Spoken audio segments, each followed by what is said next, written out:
자, 오늘 지난 시간에 이제 그 트림 기능 예제를 한다고 했었는데요. 그거 하기 전에 다각형 그리기에서 잠깐 추가 설명이 좀 필요할 것 같아서 설명을 드리겠습니다. 자, 뭘 하려고 하냐면, 다각형을 그리는 과정에서 그 변의 길이로 그리는 방법이 없냐는 질문을 좀 하시더라고요. 자, 그게 이제 뭐냐면, 우리가 그리기에서 다각형 그리기를 체크를 하고 육각형을 그리겠다 그러면 원점을 찍어 보겠습니다. 이렇게 그렸어요. 자, 그렸는데 지금 여기 보시면은 44라고 하는 것은 그 다각형을 외접 형태로 그렸을 때 안쪽에 있는 이 원의 크기거든요. 안쪽에 있는 원을 40으로 해볼게요. 안의 원이 40이 됐거든요.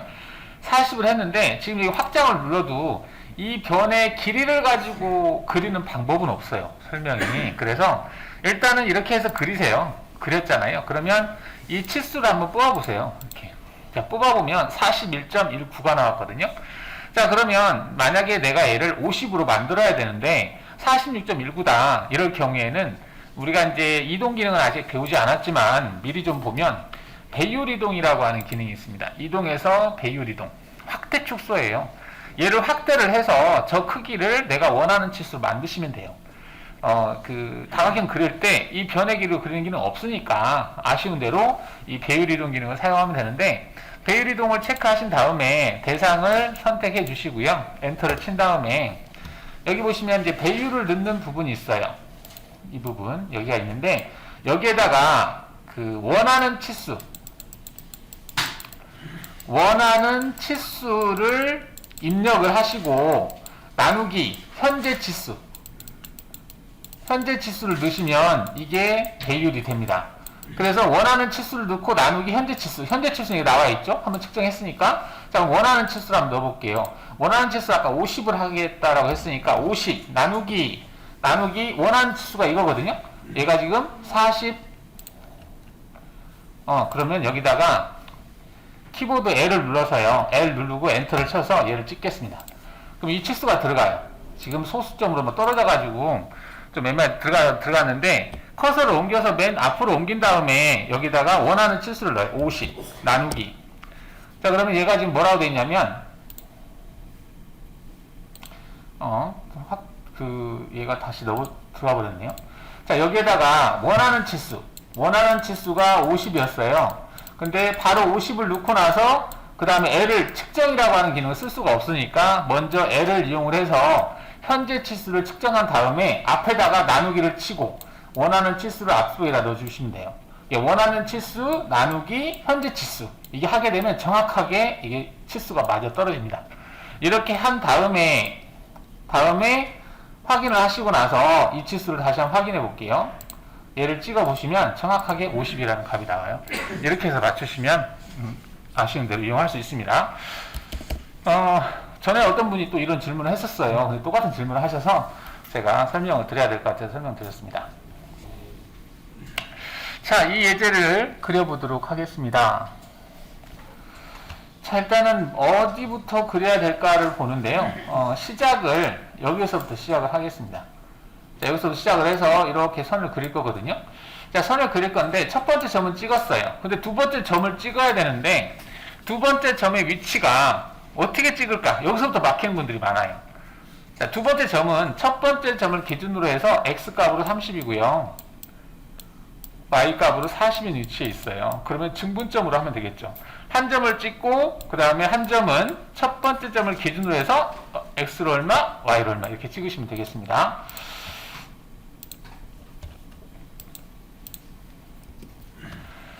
자, 두 점선 그리기에서 한 점을 찍겠습니다. 한 점을 찍었어요. 찍고 두 번째 점을 찍어야 되는데, 자, 이때 여러분들이 그 첫 번째 점을 기준해서 찍어라 하니까 이때 Shift 버튼을 누르고 첫 번째 점을 찍으려고 하면 첫 번째 점이 안 찍혀요. 그냥 일단 찍어놔요. 이렇게 찍어 놓은 다음에 여기에 보시면 뭐가 있냐면 두 번째 점 수정이라고 하는 게 있습니다. 얘를 클릭을 하시면 이 첫 번째 점은 그대로 유지가 돼요. 유지된 상태에서 이게 첫 번째 점도 있고 두 번째 점도 있는 상태거든요. 이때 첫 번째 점은 찍혔으니까 두 번째 점을 Shift 버튼을 누른 상태에서 첫 번째 점을 찍습니다. 이렇게. 그리고 나서 X 방향으로 30, y 방향으로 40 이렇게 x로 30, y로 40 치고 엔터를 치는 거예요.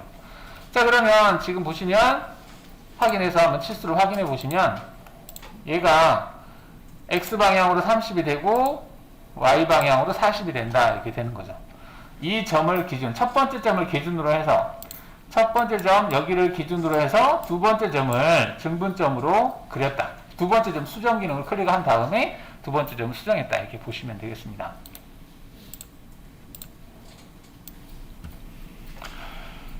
자, 그러면은 이제 50이라고 하는 수평선을 그리고 그 다음 경사선, 여기 각도값을 줘서 이 선을 그리면 되겠죠.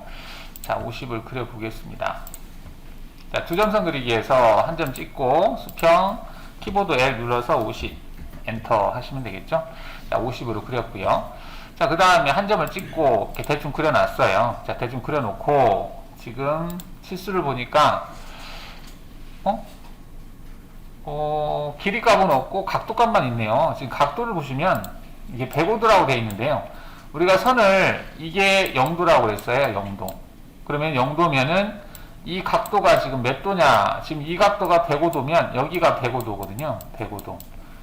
자, 그러면 여기에서 일단은 마이너스 방향으로 이렇게 가도 돼요.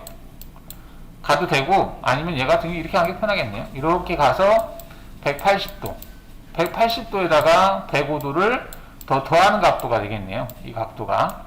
그럼 180도 더하기 각도에다가 180,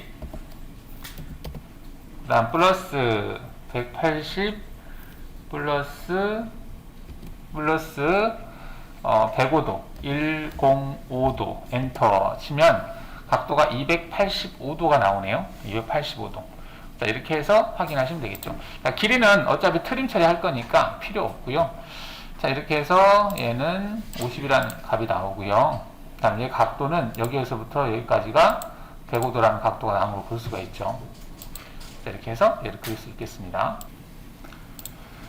자, 그러면 여기에서 중심선이 조금 필요할 것 같네요. 중심선을 그려보겠습니다. 자, 중심선 그릴 때는 두 점선 그리기에서 수평선 그리겠다라고 체크해 주시고요. 자, 대충 그려주시고 여기에다가 키보드 Y를 눌러서 엔터를 치신 다음에 이 수평선이 위치해야 될 Y 좌표 도형 위치를 찍어주시면 그 위치로 이동을 합니다.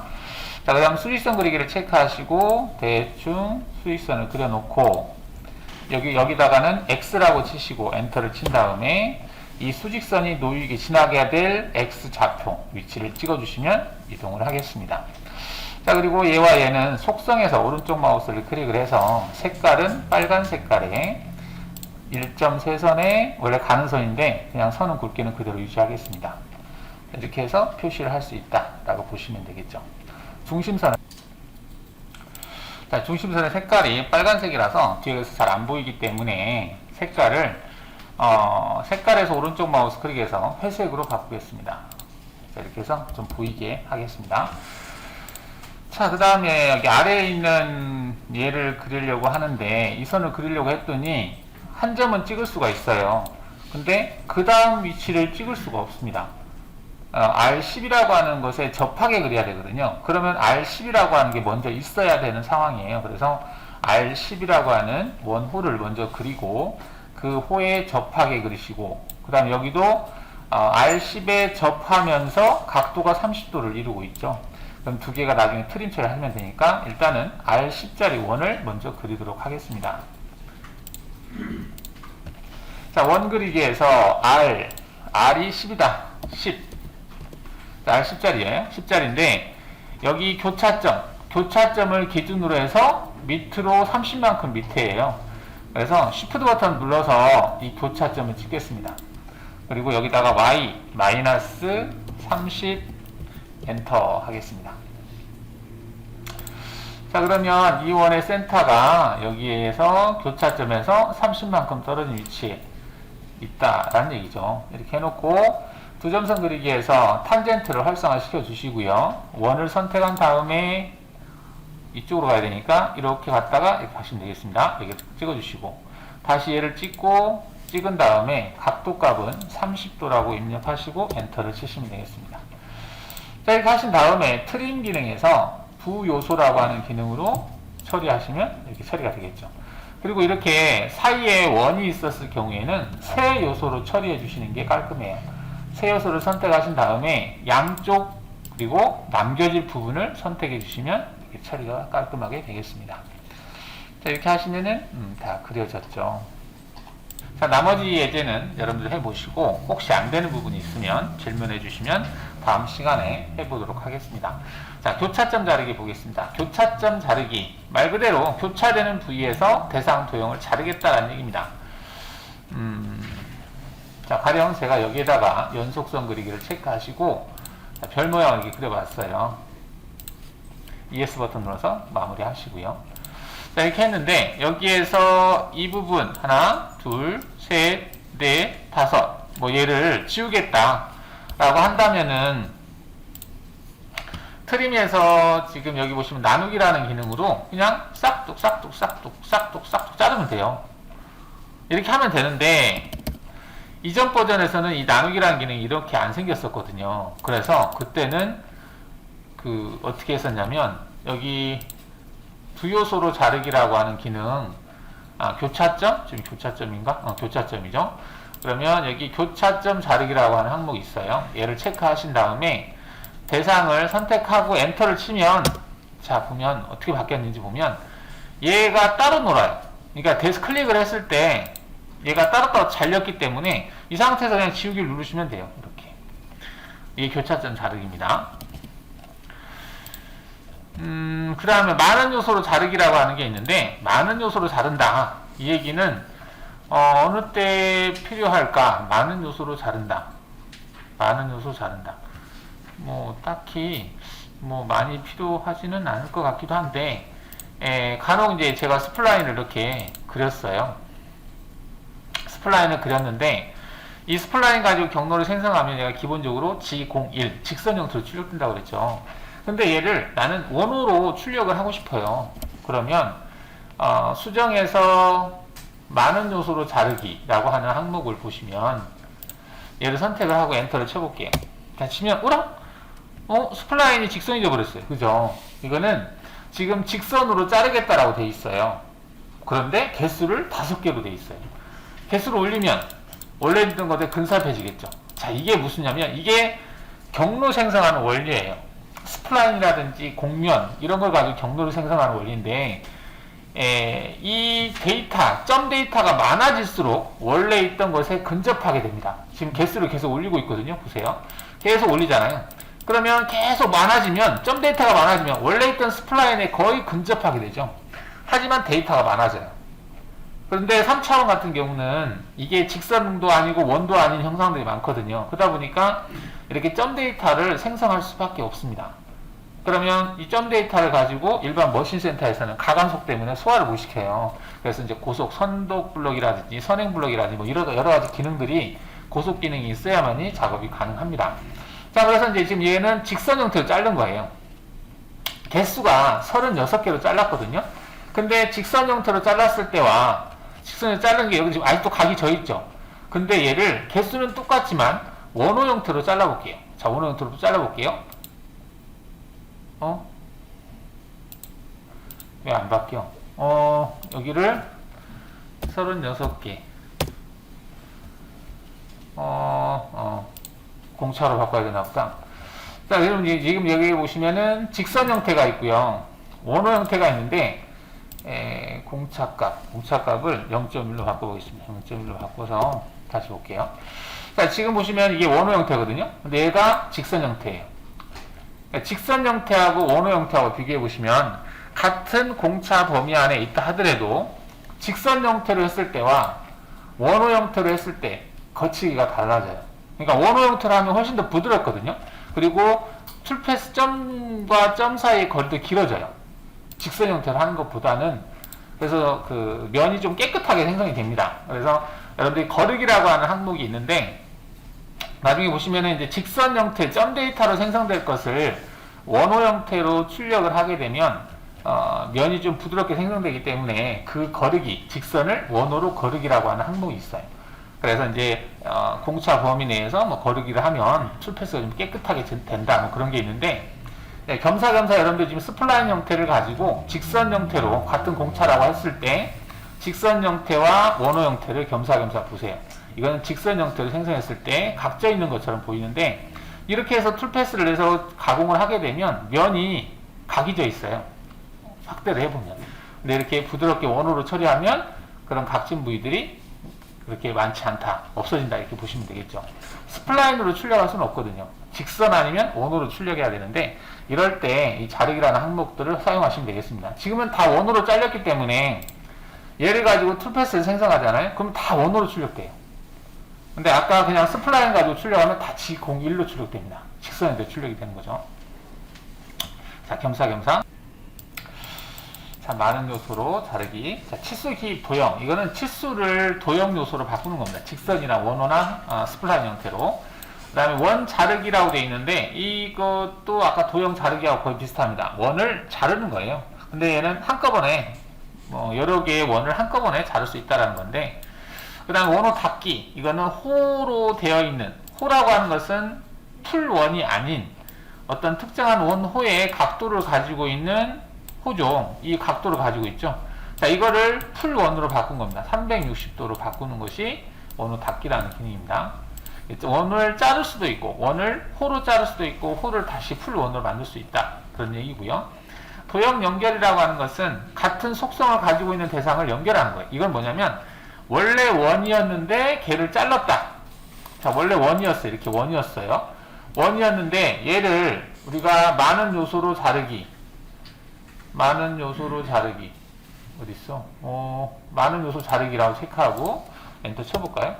자, 엔터를 치고 얘를 3개로 자르겠다. 그러면 하나, 둘, 3개로 잘랐죠. 그리고 확인해 볼게요. 그럼 이거 하나, 이거 하나, 이거 하나예요. 이렇게.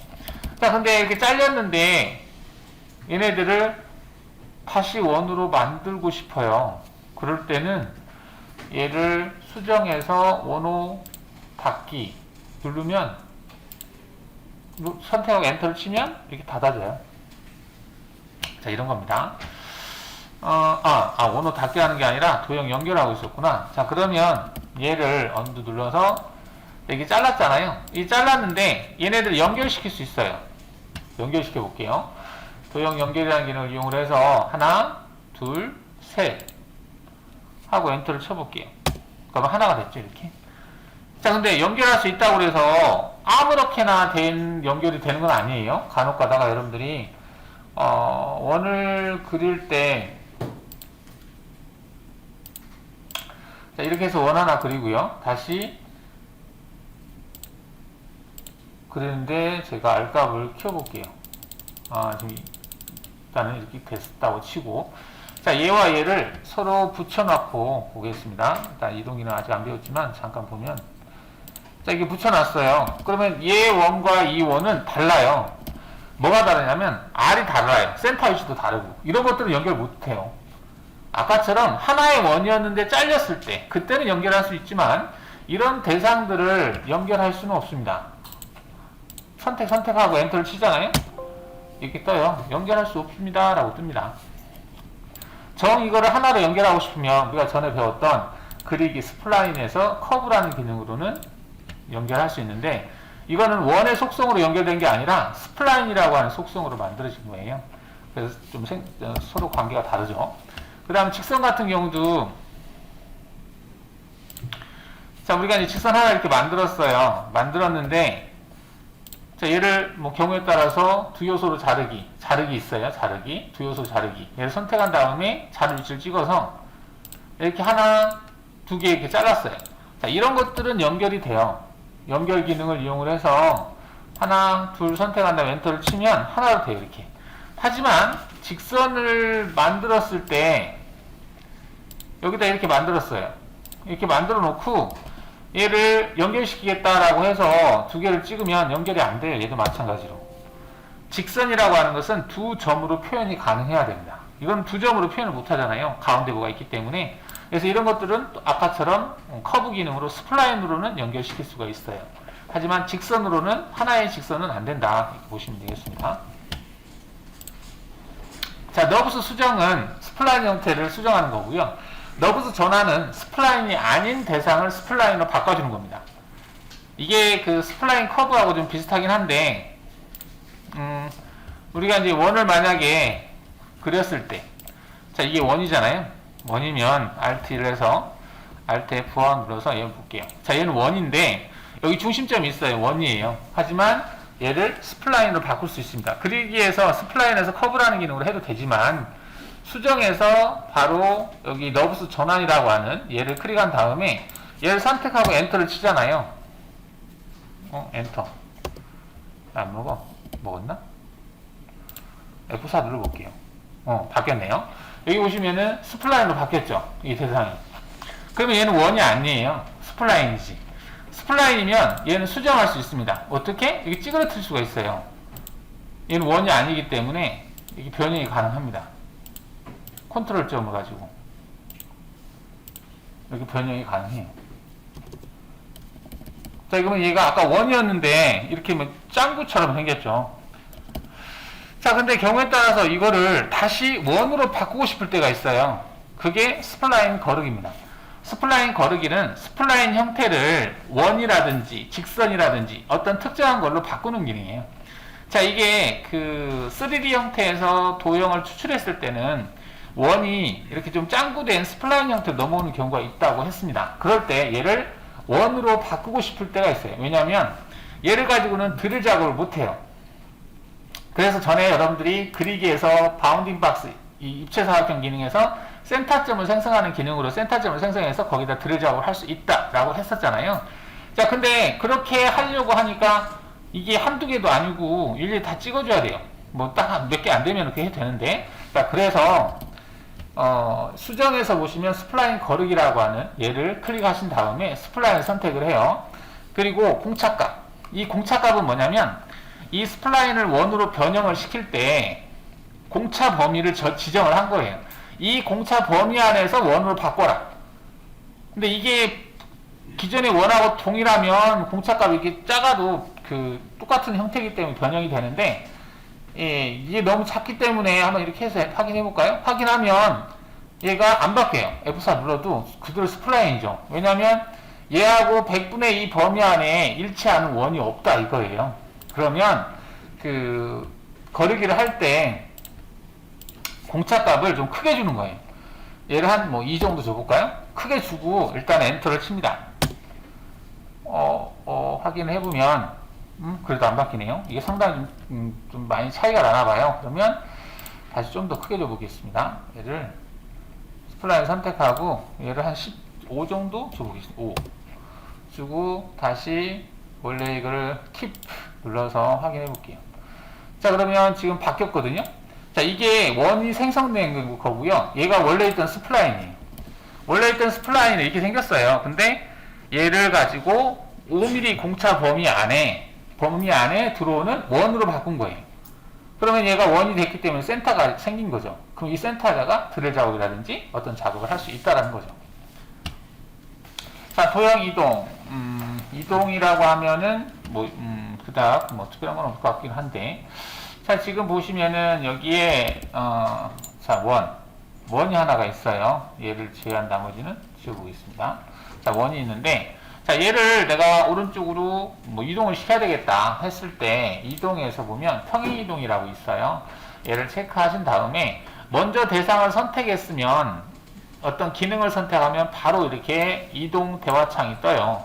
자, 그런데 여러분들이 선택을 하지 않고 이동해서 바로 어떤 기능을 실행을 하게 되면, 자, 이런 식으로 꼭 대화창이 떠요.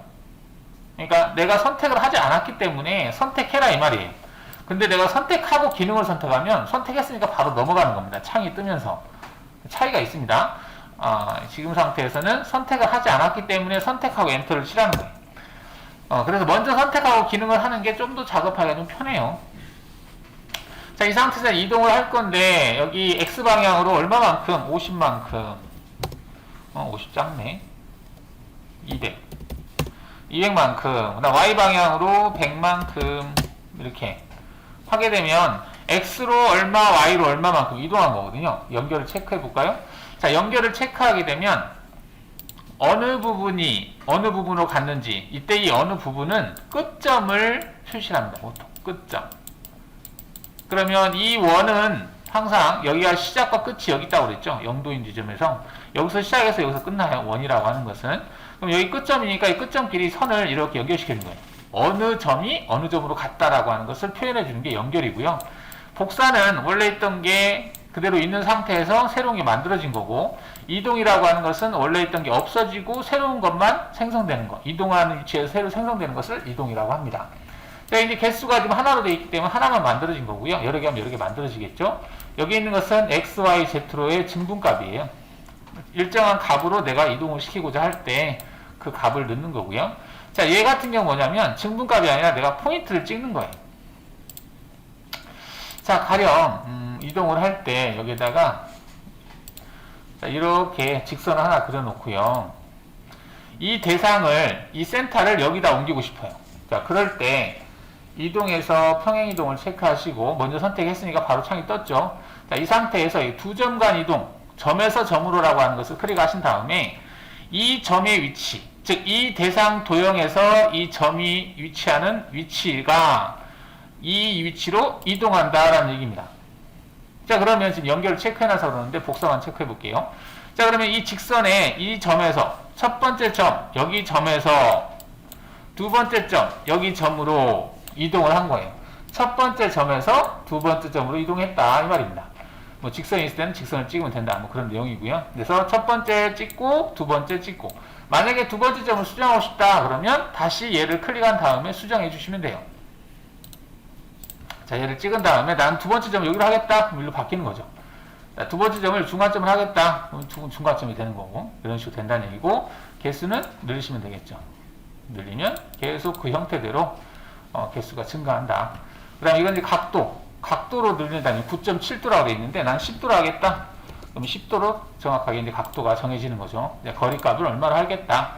거리값은 200으로 하겠다. 200 간격으로 해서 제가 만들어진다. 이렇게 보시면 되겠죠. 자, 이게 이제 이동 기능인데, 자, 이동을 했을 때 지금 확인을 하게 되면 이동 결과, 이 이동 결과죠. 이동 결과의 색깔이 그대로 안 바뀌고 그대로 있죠. 그거는 설정에서 전에도 얘기했지만 여기 색상에서 보시면 이 부분을 체크를 꺼놔서 그래요. 이동을 하고 나서 그룹이라고 하는 것은 이제 이동 결과와 그룹은 이 보라 색깔하고 적색을 얘기하는 건데 이 색깔로 표현을 하겠다는 얘기입니다. 근데 이렇게 체크를 해놓으면 항상 색깔이 바뀌어요. 체크해 놓을게요. 자, 그럼 이렇게 색깔이 바뀝니다. 지금 잘 보이나 모르겠는데 이동 대상은 빨간색, 이동 결과는 보라 색깔로 지금 표현이 되거든요.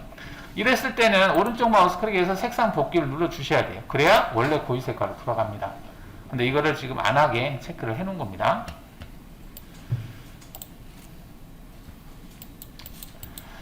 자, 이동 기능에서 평행이동을 봤고요. 그 다음에 평행이동 다음에 뭐가 있을까? 이동 결과. 자, 평행이동 3D라고 되어 있는데, 3D? 3D다. 좀 거창해 보이는데요. 자, 얘를 치우고. 자, 등각 보기로 보겠습니다. 등각 보기 본 상태에서 제가 여기에다가, 사각형을, 센터를 기준으로 해서, 이게, 되게 크네요. 50. 그다음에 얘를 100. 자, 이렇게 해서 그렸어요. 자, 이렇게 그려놓고요. 현재 이게 평면에 그려졌는데 나는 이걸 정면으로 옮기고 싶어. 정면이라고 하면 이제 정면, 이게 평면이라고 하는 것은 x, y 축이 형성하는 면을 z축 방향에서 본 거거든요. 근데 정면이라고 하는 것은 z하고 x축이 형성하는 것을 y축 마이너스 방향에서 본 거예요. 그러면 이 대상이 세워지겠죠. 정면에서 본다면. 그래서 이 사각형을 정면으로 보내겠습니다. 그러면 이동해서 평행이동 3D에서 평면이었던 대상을 정면으로 보내겠다 하는 겁니다. 자, 그러면 이렇게 만들어져요. 색깔이 보라 색깔을 보니까 잘 안 보일 것 같은데, 색깔 부분을 다시 원래로 돌리겠습니다. 이렇게 바뀌는 거거든요. 그러니까 이 평면에 있었던 얘를 정면으로 이렇게 보낸 거예요. 즉 비율을 바꾸는 겁니다. 예전에는 이걸 필요했었어요. 근데 이제 다이나믹 기능이 있으면서 이 기능이 좀 필요가 없어졌는데, 이렇게 그 뷰 방향, 즉 평면 방향을 바꾸는 것을 평행이동 3D라고 합니다. 평행이동 3D는 뭐 이런 게 있다라고 보시고요. 그다음 많이 쓰지는 않습니다. 자, 대칭이동. 대칭이동은 가끔 어떤 도형을 그렸을 때 좀 쓰는데요. Alt 1 눌러서 평면 보기 해보면 Alt F1 지우겠습니다. 가령 여기다가 이렇게 선을 그렸어요. 선을 그렸는데, 자, 이거를 X축, Y가 0인 X축을 기준으로 해서 대칭 이동하고 싶다. 반대, 여기다가도 밑에다가도 그릴 필요 없이 얘를 그대로 이동을 시킬 때, 여기 대칭 이동이라고 하는 기능을 이용을 해서, 자, 여기 보시면은 첫 번째 있는 건 뭐냐면, Y 값을 입력하라고 하잖아요. Y 값이라는 얘기는, 이게 Y축이죠. 이게 Y축인데, Y 값을 찍으란 얘기예요. 어디를 찍을 거냐? 이 얘기는 무슨 얘기냐면, 내가 찍은 이 점을 지나는 수평선을 가지고 얘를 대칭 이동하겠다, 이 말입니다. 근데 만약 두 번째 거는 X 값을 찍으라고 하거든요. 얘 같은 경우는 이렇게 X축인데, X축에 어떤 점을 찍으라는 얘기예요. 그럼 내가 이 점을 찍으면 여기를 지나는 이 선을 가지고 대칭 이동하겠다는 얘기. 그럼 얘가 이대로 가겠다는 얘기죠. 이렇게. 그 다음 얘 같은 경우는 각도라는 얘기는 위에서 찍은 어떤 포인트가 있으면 그 포인트를 지나는 각도, 특정한 각도를 가지고 있는 이 선을 가지고 대칭 이동하겠다는 얘기고, 얘 같은 경우는 그냥 직선, 어떤 직선이 있다 그러면 그 직선을 찍으면 그 직선을 가지고 대칭 이동하겠다는 얘기고, 이거는 두 개의 포인트를 찍어서 대칭 이동하겠다는 얘기입니다. 어떤 대상을 그릴 때 이 대칭 이동이 은근히 많이 쓰여요. 어려운 건 아니니까 보시면, 자, 그러면 지금 같은 경우 얘를 대칭 이동할 때 Y가 0인 X축 가지고 하겠다 그러면, 여기 보시면 이게 Y 값을 입력하는 거죠. 이건 X 값. 그러면 얘를 클릭하면 여기에 입력되어 있는 값, 즉 여기 체크해 볼게요. 얘를 체크하면 여기에 0이라는 값이 입력되어 있기 때문에 Y가 0인 수평선이에요. 그걸 가지고 얘를 대칭 이동한 겁니다. 근데 여기다가 내가 10이라고 입력하잖아요. 그럼 Y가 10인 수평선을 가지고 대칭 이동한 겁니다. 이렇게. 근데 만약에 특정한 어떤 포인트를 찍고 싶다 그러면 얘를 클릭하면 돼요. 얘를 클릭한 다음에 특정한 포인트, 난 이 점을 찍겠다. 이 사각형 이 점을 찍겠다. 이 점을 찍으면 이 점을 기준으로 해서 이 점을 지나는 수평선을 가지고 대칭 이동하겠다, 이 말입니다. 점을 찍는 거예요. 자, 그 다음 밑에 거 한번 볼까요? 밑에 거를 체크해 보겠습니다. 얘를 체크하면 지금 X가 25인 Y, 수직선이죠. 수직선을 가지고 대칭 이동하겠다는 얘기인데, 여기다 0이라고 입력하면 X가 0인 수직선, 이렇게 된 겁니다. 근데 특정한 포인트를 찍고 싶으면 얘를 찍은 다음에 이 포인트를 찍겠다 하면 이 직선, 이 포인트를 지나는 수직선을 가지고 대칭 이동하겠다, 이렇게 된 겁니다. 자, 이 상태에서 각도를 찍어 볼게요. 각도를 찍으면 45도라는 각도가 있어요. 근데 어디를 지나는 45도냐? 여기에 있는 이 값을 지나는 45도입니다. 기존에 X가 25고 Y가 50이라는 값이 있죠. X가 25고 X가 25, Y가 50이라는 값이 여기 포인트가 있어요. 이 포인트를 지나면서 각도가 45도. 이 각도가 45도인 이 경사선을 가지고 대칭 이동을 하겠다, 이 말입니다. 이게 헷갈리면 내가 대칭 이동의 기준이 될 직선을 하나를 그리면 돼요. 여기 직선 선택하겠다 체크하신 다음에 나는 이 직선을 가지고 대칭 이동하겠다 그러면 이 직선이 대칭 이동 기준이 되는 거예요. 만약에 나는 얘를 하겠다 그러면 얘가 기준이 되는 겁니다. 나는 얘를 하겠다 하면 얘가 기준이 되는 거예요. 대칭 이동할 기준이 되는 선을 찍어주면 돼요. 그럼 이렇게 대칭 이동이 됩니다. 선은 곧 점하고 같거든요. 그래서 얘를 찍으면 얘는 점이에요. 내가 점을 찍으면 그 점을 가지고 두 점을 지나는 직선을 가지고 대칭 이동하겠다, 이런 얘기입니다. 대칭 이동.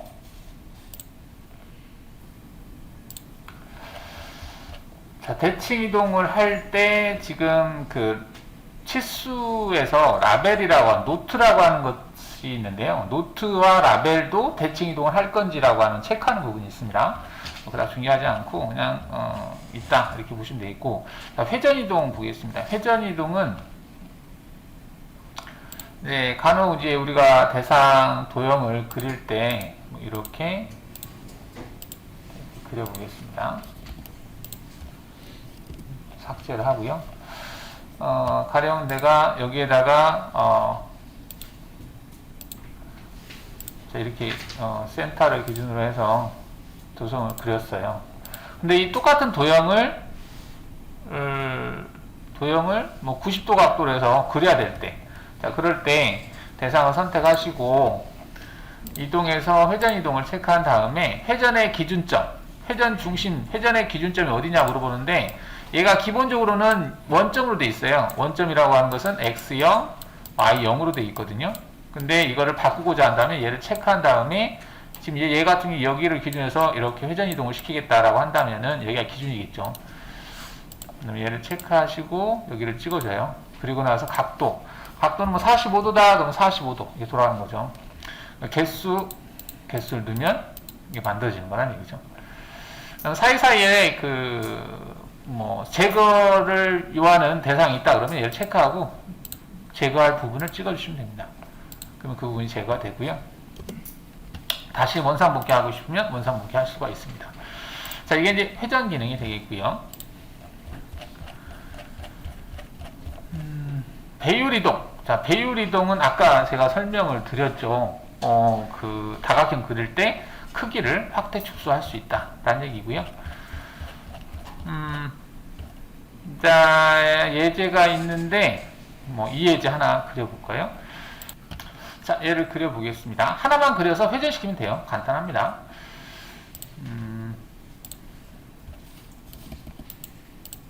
자, 지우고요. 여기에 보면 먼저 여기 R8짜리 원을 두 개를 그린 다음에 지금 R80짜리 필렛 기능으로 이렇게 필렛을 주시면 되거든요. 그리고 R60짜리가 있어요. 얘를 그리면 됩니다. 그러면 일단은 R8짜리 얘를 그려볼게요. 자, 얘는 보시면은 여기가 원점이다 라고 보면 원점을 기준으로 해서 X로 마이너스 24. 그 다음에 Y는 Y가 이 동그라미가 있어야 되겠구나. 먼저 R50짜리를 그려야 되겠네요. R50짜리하고 수직선이 교차되는 위치에다가 R8짜리 원을 그리시면 되겠습니다.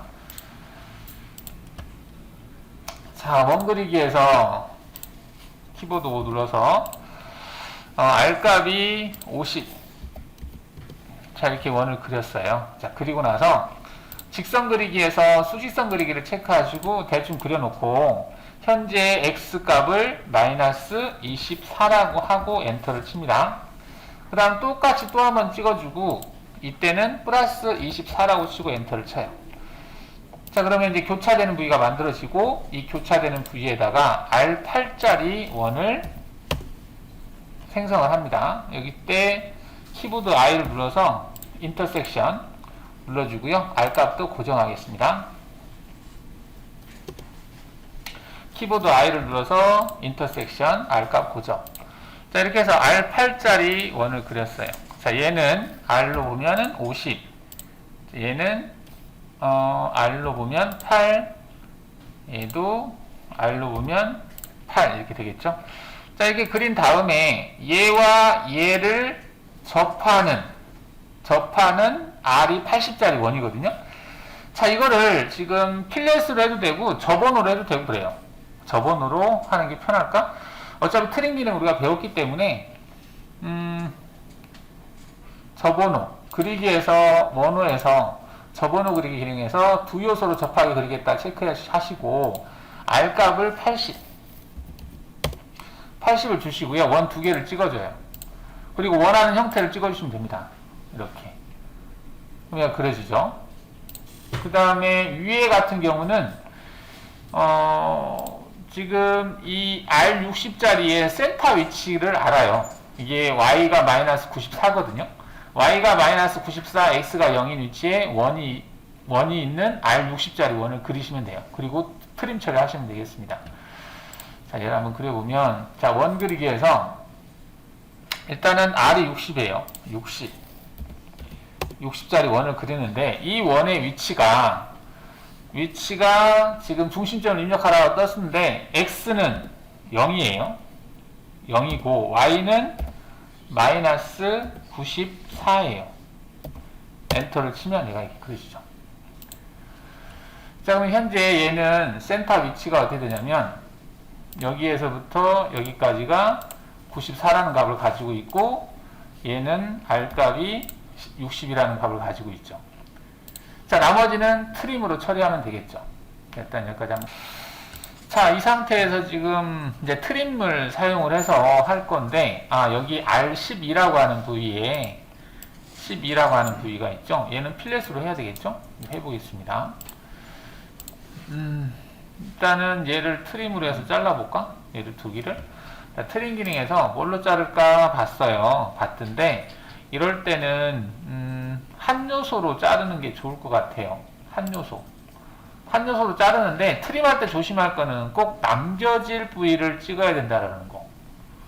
얘를 남겨질 부위를 찍고 얘를 찍어야 돼요. 이렇게. 그쵸? 얘 같은 경우는 지금 어디가 남겨져야 되느냐 봤더니 이 부위가 남겨져야 되거든요. 그런데 잘 보세요. 어떻게 트림되는지. 남겨질 부위를 찍고요. 얘를 찍었어요. 그럼 이렇게 돼버려요. 자, 왜 얘가 이렇게 되냐면 원은 항상 시작 위치가 여기거든요. 여기서 시작해서 이렇게 해서 그렸어요. 그렸는데 제가 남겨질 위치를 여기를 찍었거든요. 그러니까 이 부분이 다 지워지는 거야, 이렇게. 근데 상관이 없어요. 왜? 우리가 트림 기능에서 연결점이라는 기능이 있거든요. 얘를 클릭한 다음에 얘를 이렇게 누르면 돼. 이렇게. 그럼 얘가 만들어지잖아요. 이렇게 한 다음에 이제 여기를 필렛을 주시면 됩니다. 필렛 값은 12. 그러면 필렛 R값을 12로 하시고 얘와 얘를 필렛으로 처리하겠다 이 말이죠. 그 중에 어떤 걸 선택할래 물어보면은 원하는 형태를 찍어주시면 돼요. 얘와 얘를 선택하시고 원하는 형태 찍어주시면 되겠습니다. 그러면 땅콩 모양이 이렇게 그려지죠. 얘가 그려지는 거예요. 그럼 얘를 회전 이동을 시키면 돼요. 회전 이동 선택하시고 원점으로 되어 있으니까 얘는 90도 각도로 몇 개 이렇게 만들면 된다라는 얘기죠. 자, 오른쪽에 있는 걸 해볼 텐데요. 이게 별거 없겠네 라고 할 수 있습니다. 근데 이 치수를 표현하는 걸 잘 보시면 지금 작업 평면이 각각 다르게 돼 있어요. 이것 때문에 조금 신경이 쓰일 수 있습니다. 한번 설명을 드리겠습니다. 자, 일단은 얘를 80에 60짜리 사각형을 그릴게요. 자, 지우고 자, 여기다가 사각형 그리기에서 센터를 기준으로 해서 그리겠다 체크해 주시고요. 이렇게 80에 60 80에 60짜리 사각형을 이렇게 그렸어요. 그래서 등각보기, 입체보기 하면 이렇게 되겠죠. 자, 치수를 보면은 얘가 80에 얘가 60이다 이렇게 되어 있습니다. 자, 되어 있는데 이거를 이동해서 우리가 평행이동 기능을 이용을 해서 Z축 방향으로만 50만큼 이동을 하는데 연결을 체크하면 이렇게 돼요. 연결이라고 하는 것은 도형의 끝점이 어느 끝점으로 갔는지를 보여주는 거잖아요. 자, 이렇게 하면은 대상 도형은 다 그려졌거든요. 근데 문제는 이 치수를 표시하는 걸 보면 얘는 정면을 작업평면으로 해서 표시를 해야 돼요. 자, 작업평면 바꾸는 것은 우리가 한 번도 안 했던 것 같기도 한데, 자, 작업평면이라고 하는 것은 작업평면을 표현하기 위해서 Alt-G, 화면에서 보시면 Alt-G가 그리드 설정이거든요. 얘를 클릭을 해서 그리드를 표시를 하겠습니다. 활성화는 체크하지 마시고요. 표시만 해서 여기를 50 정도로 바꿔서 색깔을 밝은 색깔로 바꿔서 확인해 볼게요. 자, 지금 여기 뭐가 생겼죠? 이게 그리드라고 하는 건데 현재 작업 평면을 보여주는 거예요. 현재 작업 평면이 평면으로 되어 있다는 얘기인데 이 작업 평면을 정면을 선택하잖아요. 그럼 이렇게 바뀌어요. 정면으로. 우측면을 선택하면 우측면으로 바뀝니다. 그러니까 현재 작업 평면이 뭐로 되어 있는지를 이렇게 작업자한테 좀 알려주는 그런 개념이 여러분 잘 모르시니까. 자, 근데 사실은 이제 얘를 보면은 이해가 되거든요. 이게 Z축이 지금 오른쪽으로 가 있어요. 이게 Z축으로 가 있거든요. 우측면이라는 얘기예요. 근데 만약에 제가 여기를 정면으로 하잖아요. 그러면 Z축이 앞으로 가 있어요. Z축. 자, 그러면 Z축을 앞으로, 즉 정면으로 해놓고 여기다가 치수를 표시하면 대상을 찍고 내리면 되는데, 왜 치수가 여기에 표시될까 할 수 있잖아요. 지금 현재 이거는 작업 평면이 정면이긴 한데 이 2D, 3D가 여기 2D, 3D가 있다고 그랬죠. 얘가 2D로 되어 있기 때문에 이 0이라고 하는 여기 위치에만 대상이 그려지는 거예요. 얘를 3D로 바꿔놔야만이 내가 선택한 위치, Z값 위치에서 그려지는 겁니다. 자, 그래서 얘를 3D로 바꾸고 다시 한번 대상을 찍고 클릭하시면 이렇게 그려져요. 자, 이때 다시 한번 클릭해서 위치를 좀 바꾸시면 됩니다. 근데 글자가 좀 작죠? 그러면 크기를 5, 6, 7 정도 줄까? 7 정도 주면 이렇게 80 큼지막하게 그려지죠. F9 눌러서 일단 좌표 안 보이게 할게요. 자, 보시면 지금 이제 Z가 여기 위치에 가서 그려진 거예요. 3D로 해놨기 때문에 그 위치에 가서 이렇게 그려지는 겁니다. 80이라고 하는 것에 그려졌죠. 그러면 다시 작업 평면은 우측면을 잡고요. 다시 얘를 찍어서 스마트 치수로 얘를 찍어서 치수를 표시하면 한번 클릭하고 다시 한번 문자를 잡아서 원하는 위치에다가 클릭해 주시면 됩니다. 여기다가 클릭하고 여기를 위치를 좀 바꿔볼게요. 우측면 됐고 대우선 클릭하고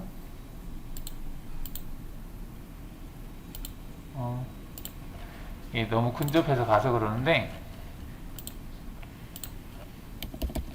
자, 지금 이제 왜 이런 현상이 나타나냐면 지금 얘가 우측면을 선택한 상태인데 현재 이 Z값이 0으로 돼 있거든요. 0으로 돼 있으면 Z0에서 치수를 표시하면 되는데 지금 Z가 40인 위치에서 도형이 지금 표시되거든요.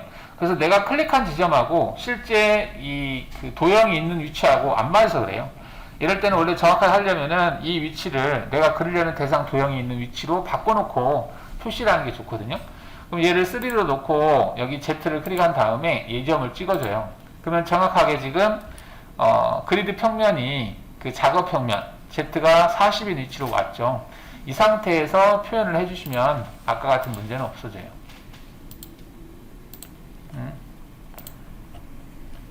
지금 얘가 걸작거린 것 같다. 지워지고요. 얘도 지우고 얘를 체크한다. 평면이 바뀌었네요. 우측면 다시 돌려놓고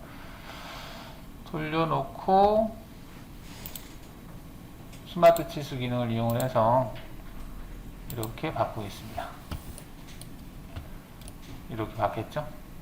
이렇게 60으로 바뀌었고, 자, 그러면 이제 등각 보기를 한번 해볼게요. 그래픽 뷰를 등각 보기를 한 상태에서 보시면 지금 여기는 얘 치수 지우고요. 지금 그리드가 표현이 되어 있는데 얘는 정면에다 그렸고 얘는 우측면에다 그렸어요. 근데 여기에 있는 이 50이라는 치수를 보시면 이 50이라고 하는 것은 작업 평면이 평면도 아니고 정면도 아니고 우측면도 아니고 현재 보이는 그대로의 평면에다가 치수를 표시한 거거든요. 그럼 얘는 현재 이 상태에서 그대로의 치수를 뽑아야 되는 거예요. 그러면 현재 그래픽 뷰를 작업 평면으로 하겠다라고 하는 게 여기 상태바에서 평면을 클릭해 보시면 여기에 현재 그래픽 뷰를 평면으로 하겠다라고 하는 항목이 있습니다. 얘를 체크하신 다음에 하시면은 그리드가 똑바로 보이죠. 이 상태에서 얘를 클릭한 다음에 치수를 뽑으시면 돼요. 자, 근데 얘가 50인데 현재 이 평면에 그대로 평면화해서 투영을 해서 표현하니까 50이 아닌 40.82가 나오거든요. 그럼 얘를 문자 수정을 클릭을 해서 50으로 바꿔주시면 되겠습니다. 이렇게 해서 확인하시면 돼요. 자, 그리드는 Alt-C를 눌러서 끄겠습니다.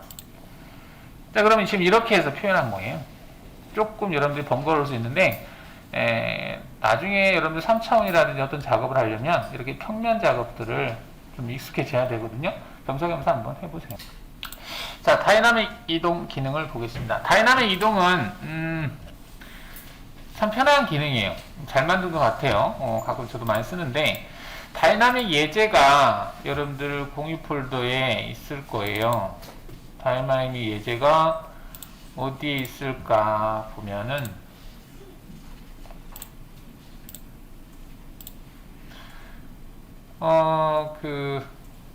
여기에 왜 이렇게 오래 걸리지?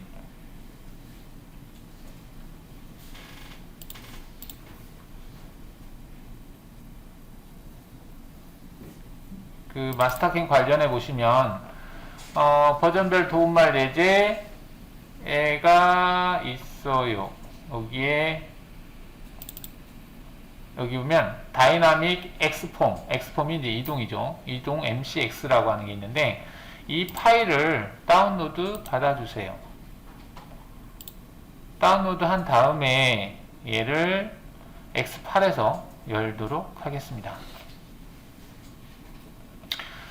자, 얘를 열어서 이제 다운 다 받았고요. 폴더 열기 하면 얘가 이렇게 다운 받아진 것을 볼 수가 있죠.